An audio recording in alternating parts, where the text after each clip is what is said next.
देश में चुनावी सरगर्मी की तपिश के बीच में झारखंड में हमने लोकतंत्र के महापर्व का आधा सफर पूरा कर लिया है। नमस्कार, मैं हूं आपके साथ ब्रजेश राय। आज हमारे साथ समाचार प्लस के स्क्रीन पर एक ऐसे खास मेहमान है, ऐसे नेतृत्व करता है जिनकी सरलता, व्यवहार कुशलता और माटी से लगाव विशेष पहचान है।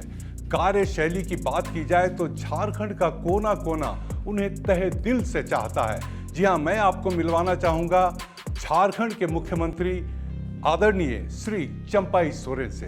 चंपाई दा, बहुत बहुत स्वागत है आपका झारखंड समाचार प्लस झारखंड बिहार में। चलो, आप सबन कभी समाचार प्लस 24x7 के सभी साथियों को हमारे ओर से सबसे पहले जोहार, आप सबों को बधाई। बहुत बहुत जोहार दादा। दादा, आपसे जानना चाहूँगा कि अभी चुनावी माहौल है, एनडीए और इंडी गठबंधन के बीच दावे प्रतिदावों का जो जोर आजमाइश है वो हर कोई देख रहा है। आप क्या मानते हैं, हमारे झारखंड में, हमारा बहुत खूबसूरत प्रदेश है और यहाँ की सामाजिक संरचना के साथ में झारखंड की राजनीति भी पूरे देश को प्रभावित करती है। चंपाई सोरेन मुख्यमंत्री क्या मानते हैं यहाँ? देखिए, ये झारखंड प्रदेश में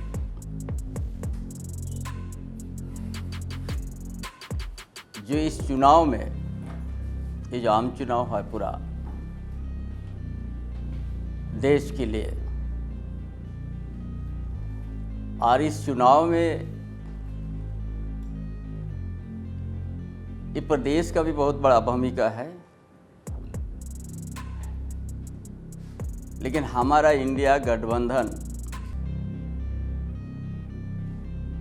इस प्रदेश में बड़ा मजबूती के साथ आगे बढ़ रहा है और जनता की उनका भावना के अनुरूप हम लोग और इंडिया गठबंधन के जो सोच है, या प्रदेश या देश पूरा प्रभावित हो गया। इसीलिए पूरा प्रदेश से लेकर पूरा देश में इंडिया गठबंधन की लहर है।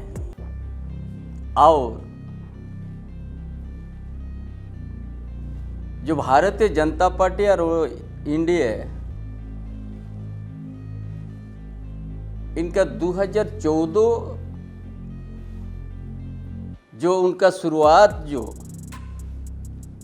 जिस मुद्दों को लेके वो सत्ता में आने का मौका मिला, जितना ही वो घोषणा किया था, जितना ही महंगाई की बात किया था,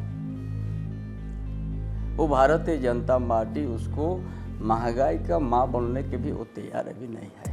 पूरा देश में जितना ही घोषणा किया था 2014 में, 2019 में, सब जुमला साबित हुआ, झूठ साबित हुआ। रहा बात झारखंड प्रदेश में, देश का प्रधानमंत्री कई बार आया, यहाँ पर रुक भी गया। झारखंड प्रदेश में एक अलग ही यहाँ का ज्वलंत मुद्दा है। आदिवासी का बीच में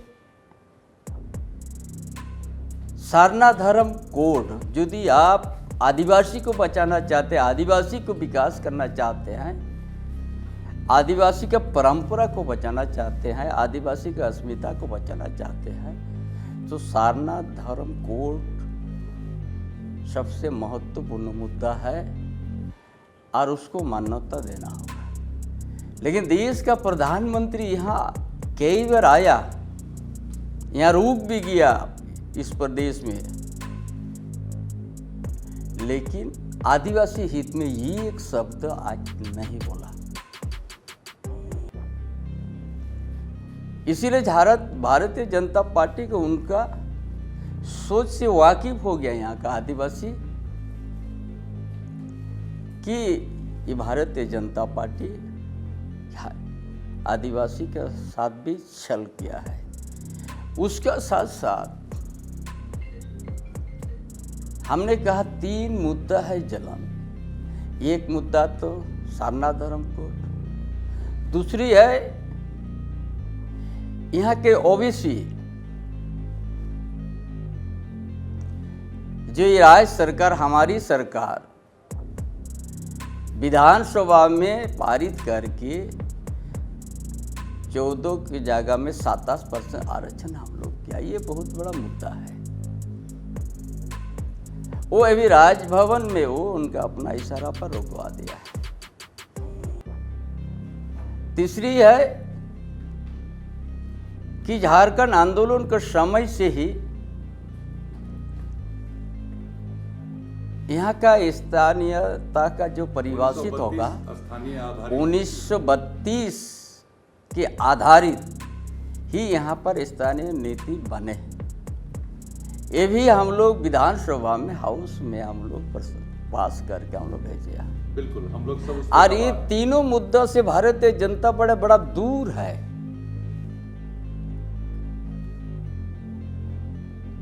इसलिए उनका पास कोई मुद्दा नहीं है, आज मुद्दा विहीन हो गया है। इसीलिए पूरा राज्य में या देश में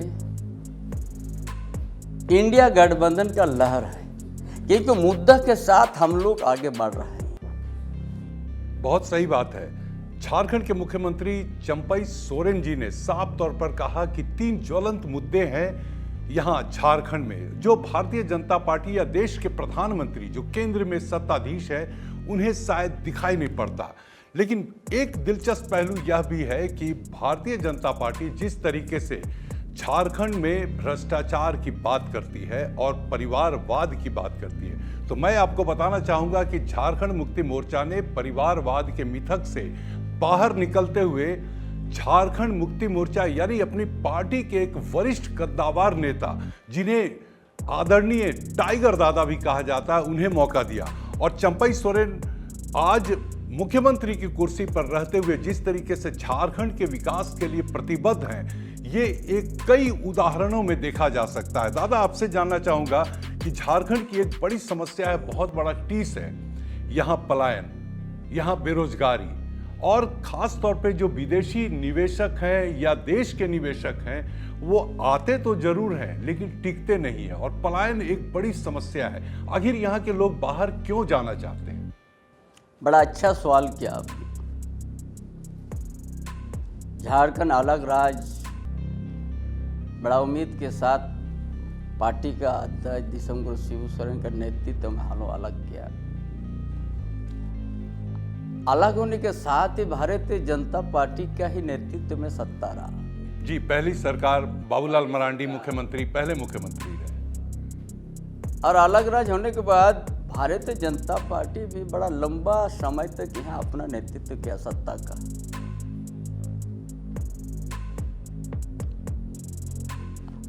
और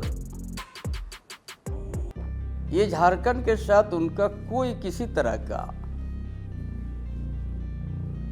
यहाँ का जो आशा आकांक्षा है, यहाँ का जो भावना है, भारतीय जनता पार्टी उसका ऊपर में कभी अपना सोच लाने का नहीं काम किया, न कार्यक्रम लाने का काम किया, ना ही स्कीम लाने, योजना बनाने का सोचा। ये 2019 में हेमंत बाबू का नेतृत्व हम लोग जनादेश प्राप्त किया, बहुत शानदार जनादेश, और मुझे लगता है कि झारखंड मुक्ति मोर्चा का वो स्वर्णिम काल था। उसका साथ ही यहाँ पर 1.5 साल से ज़्यादा हम लोग को प्रभावित कर दिया कोरोना। बिल्कुल, ये तो बहुत बड़ी त्रासदी थी मुख्यमंत्री। अब बाकी जो समय 2-2.5 साल, उसमें हम लोग देखा क्यों यहाँ पर झारखंड विकास नहीं हुआ, यहाँ का आदमी क्या आर्थिक स्थिति क्यों इतना कमजोर है। जिस प्रदेश में खनिज संपदा से भरा हुआ प्रदेश है, जिस प्रदेश का खनिज संपदा से यहाँ का टाटा जैसा बड़ा उद्योगपति ने देश का विश्व में अपना नाम रोशन किया, लेकिन यहाँ का और यहाँ निजी कंपनी भी हजारों के संख्या में है, लेकिन यहाँ का आदमी को क्यों आज ऐसा स्थिति है, आदिवासी का स्थिति क्यों ऐसा है, मूलवासी का स्थिति क्यों ऐसा है, आर्थिक स्थिति, और वो सारा चीज़ हम लोग समझ के ही योजना बनाने का शुरू किया। रोटी कपड़ा मकान पहला, यहाँ का सामाजिक व्यवस्था, यहाँ का आर्थिक स्थिति कैसे मजबूत हो और यहाँ का शैक्षणिक व्यवस्था कैसे अच्छा हो, ये हम लोग शुरू किया कि यहाँ का बुनियादी जब तक हम लोग मजबूत नहीं करेंगे तो यहाँ का विकास नहीं हो पाएगा। और वो उसी अनुरूप हम लोग यहाँ का जनता के भावना के अनुरूप हम लोग योजना बनाया और लागू भी किया, जो इसीलिए सभी यहाँ का परिवार को आज पेंशन मिलने जा रहा है, जो हर एक को 1000 हम लोग दे रहा है। और उसका साथ साथ हम लोग शिक्षा पर हम लोग ध्यान दिया। यहाँ का विद्यार्थी को पैसा का कमी नहीं हो, उसका चलते उसका पढ़ाई नहीं रुके, इसीलिए छात्रवृत्ति को हम लोग बढ़ाया। 1 गुना नहीं, 2 गुना नहीं, 3 गुना तो बढ़ा दिया। और विदेश तक यहाँ का सभी समुदाय, सभी वर्ग को, विद्यार्थी को हम लोग विदेश तक पढ़ने भेजा। 1 पैसा विद्यार्थी का नहीं लगेगा।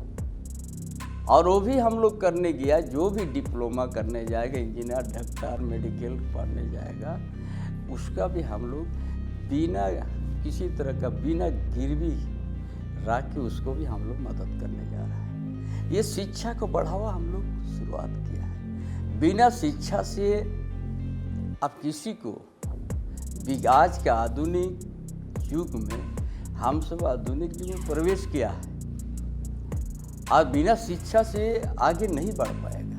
इसीलिए सभी परिवार ने हम लोग शिक्षा का दिया जलाने का पहला कदम रखा। इसीलिए ये हम लोग छात्रवृत्ति को बढ़ा दिया। इसीलिए हम लोग विद्यार्थी को हर तरह का सुविधा मिले पढ़ाई की, उसका कभी आर्थिक स्थिति के चलते, पैसा के चलते उसका पढ़ाई नहीं रुके, ये सरकार वचनबद्ध है। लेकिन यहाँ पे चंपईदा आपसे जानना चाहूँगा कि हमारे प्रदेश के कई प्रतिभाशाली युवा हर साल लाखों की संख्या में दूसरे प्रदेशों में जाते हैं हायर एजुकेशन के लिए। हमारे पास आखिर बेसिक इंफ्रास्ट्रक्चर की कमी कहाँ रह गई है? वो पैसा हमारे पास रहता, वो सब कुछ हमारे पास बचता और युवाओं का भविष्य भी हम अपनी भविष्य की योजनाओं के अनुरूप संवार पाते। आखिर इसमें पिछड़ क्यों रहे? वहाँ के हम शिक्षा का व्यवस्था, उसका ढांचा को मजबूत करने के लिए हमने शुरुआत कर दिया। इसीलिए हम लोग जिला लेवल से प्रखंड लेवल पर हम लोग स्मार्ट मॉडल स्कूल हम लोग शुरू किया। भाई बुनियाद हम शुरू करेंगे तभी ना हम सब कुछ करेंगे, ऊपर में से थोड़ा ये करने से नहीं चलेगा। बिल्कुल सही बात है। इसीलिए हम लोग वो चीज़ शुरू करेंगे। ये 2-2.5 साल हमको मौका मिला, 1.5-2 साल तो हमको कोरोना में हमको काम करने नहीं दिया। कोरोना में भी सबसे बढ़िया हम लोग सेवा किया है। प्रवासी मजदूर तक को हम लोग हर तरह का सुविधा लाने का काम किया, जो कि हवाई जहाज से भी हम लोग प्रवासी मजदूर को लाए। पूरे देश में पहला झारखंड ही वो राज्य था जो प्रवासी मजदूरों को यहाँ पे बुलाने में अव्वल दर्जे का रहा।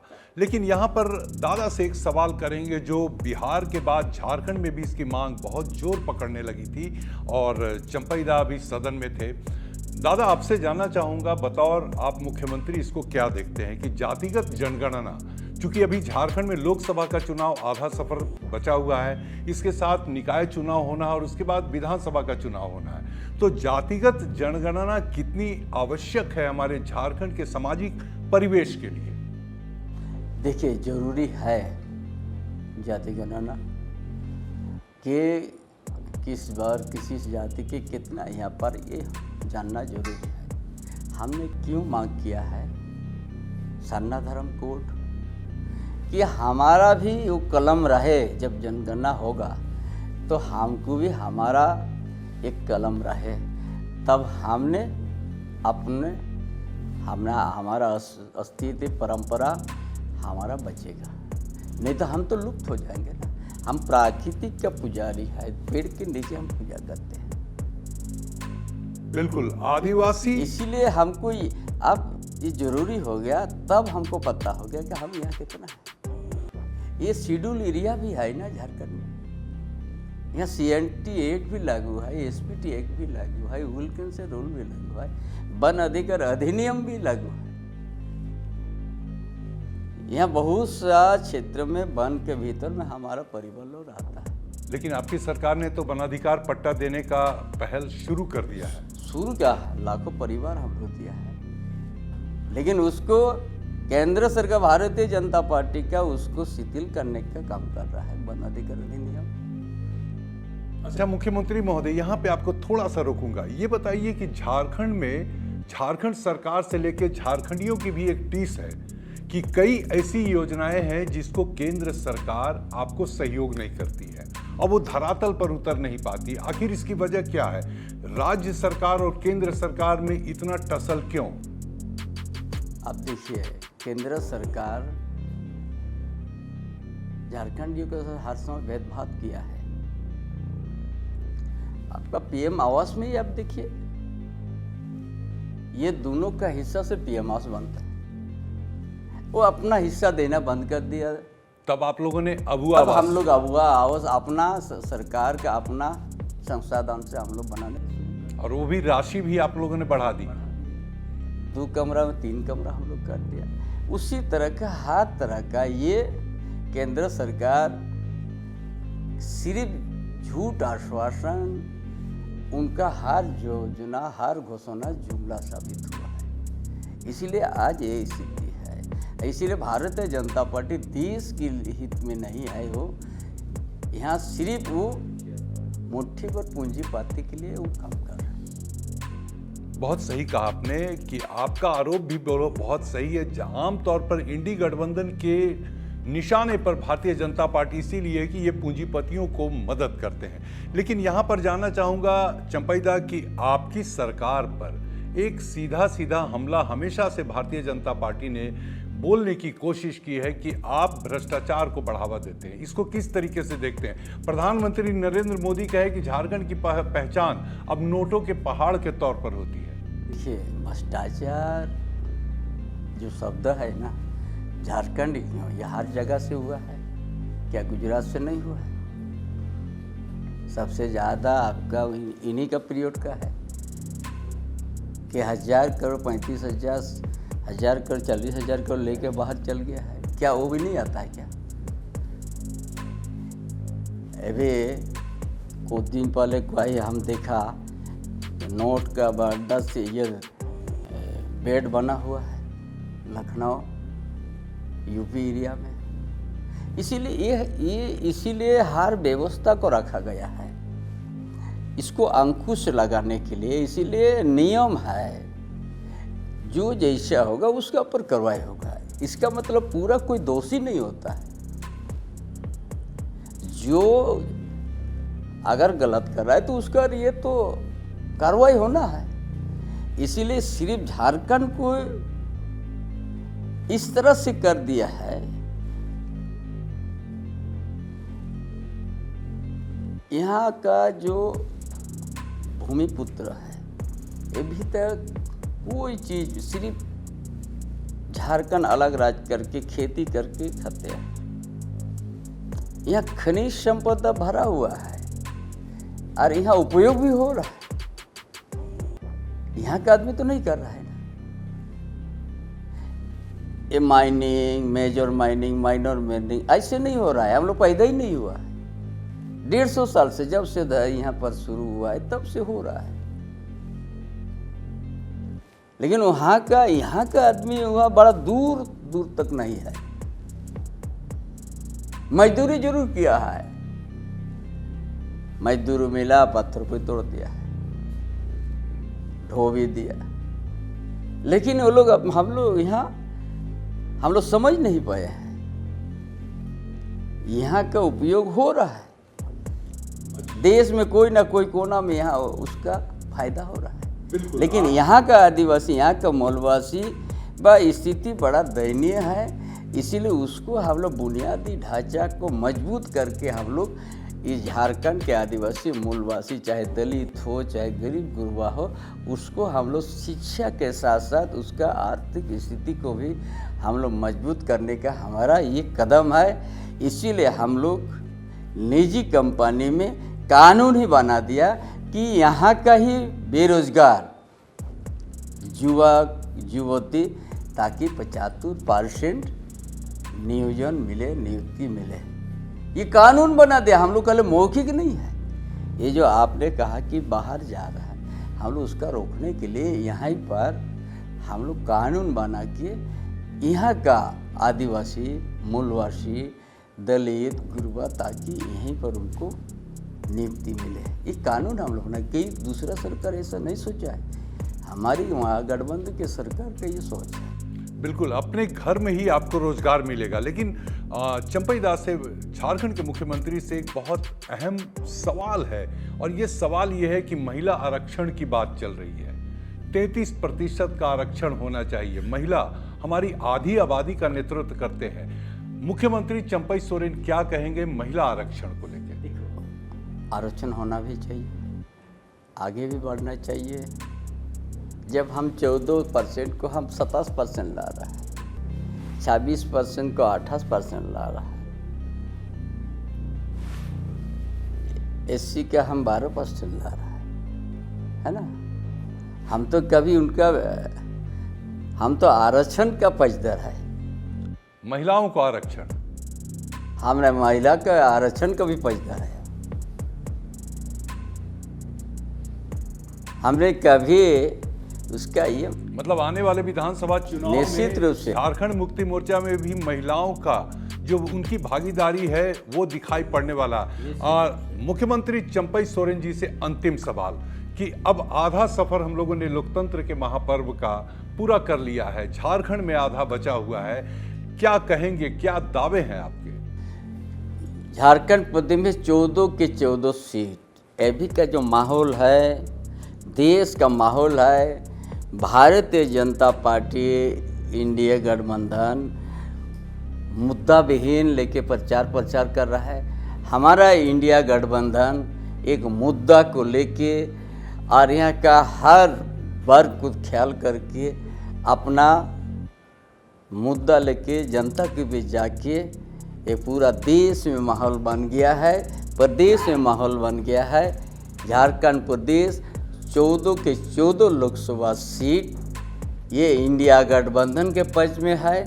और गांडे उपचुनाव भी हमारे गांडे उपचुनाव में तो कल्पना सोरेन बहुत शानदार जनता के बीच में लगातार चल रही है, और कहा जाए तो उनका ग्राफ बहुत ऊपर नजर आ रहा है। लेकिन दादा, चलते चलते मुख्यमंत्री चंपई सोरेन की पसंद प्रधानमंत्री का चेहरा कौन? वो सब हम लोग इंडिया गठबंधन का लहर है पूरा देश में, और केंद्र में भी इंडिया गठबंधन का सरकार बनने जा रही है, इसमें कोई दो मत नहीं। मतलब साफ है, अब की बार 400 पार ये जुमला ही साबित होगा, और केंद्र में इंडिया गठबंधन की सरकार बनने जा रही है। और मुख्यमंत्री चंपई सोरेन ये भी दावा कर रहे हैं कि जब सरकार बनेगी तो यहां से 14 के 14 सीटों का समर्थन होगा। चलिए, बहुत बहुत धन्यवाद मुख्यमंत्री चंपई सोरेन जी का, और हम आगे भी इनसे मुलाकात करते रहेंगे, क्योंकि इनकी कार्यशैली का कायल व्यक्तिगत ब्रजेश रॉय भी है और साथ में पूरे झारखंड की जनता है।